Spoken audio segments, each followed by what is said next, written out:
আমার সবচেয়ে প্রিয় বন্ধুকে হারিয়েছি। রাহুলকে নিয়ে আবেগঘন প্রিয়াঙ্কা। ১ মাস আগে আচমকাই থেমে যায় অভিনেতা রাহুল অরুণোদয় বন্দ্যোপাধ্যায়ের জীবন। সেই খবর এখনও মেনে নিতে পারছেন না তার অনুরাগীরা। আর পরিবারের অবস্থা যে কতটা কঠিন সেটা বোঝা গেল স্ত্রী প্রিয়াঙ্কা সরকারের সাম্প্রতিক সাক্ষাৎকারে।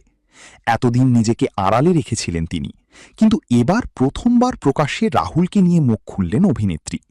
সাক্ষাৎকারে প্রিয়াঙ্কা বলেন, রাহুলকে তিনি সবচেয়ে বেশি বন্ধু হিসেবেই মিস করছেন। দীর্ঘ ২ দশকের বেশি সময়ের সম্পর্কের মধ্যে বন্ধুত্বটাই ছিল তাঁদের শক্তি।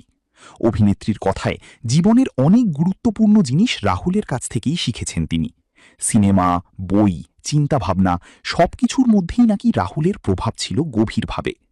প্রিয়াঙ্কা জানান, বাইরে থেকে মানুষ তাদের সম্পর্ক নিয়ে নানা ধারণা করলেও বাস্তবে তারা একে অপরের খুব কাছের ছিলেন।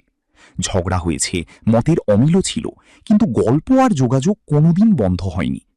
এখনো কোনো ভালো সিনেমা বা সিরিজের কথা উঠলে তার মনে পড়ে যায় রাহুলই হয়তো এটা দেখতে বলতো। সবচেয়ে কষ্টের জায়গাটা কোথায়? সেই প্রশ্নের উত্তরে প্রিয়াঙ্কা বলেন, এখন আর কেউ তার কাজ নিয়ে সেই নির্ভেজাল সমালোচনা করবে না। রাহুলের মতামত তার কাছে খুব গুরুত্বপূর্ণ ছিল, কারণ রাহুল কখনো মিথ্যে প্রশংসা করতেন না, ভালো মন্দ সবটাই খোলাখুলি বলতেন। ছেলে সহজকে নিয়ে কথা বলতে গিয়েও সংযত থাকেন অভিনেত্রী। তিনি বলেন, সহজ কিভাবে এই পরিস্থিতি সামলাচ্ছে সেটা একমাত্র সহজই ভালো বলতে পারবে। প্রত্যেক মানুষ নিজের মতো করে শোককে গ্রহণ করে, তবে মা হিসেবে তিনি এটুকু বুঝতে পারছেন, সহজও ধীরে ধীরে আবার স্বাভাবিক জীবনে ফেরার চেষ্টা করছে।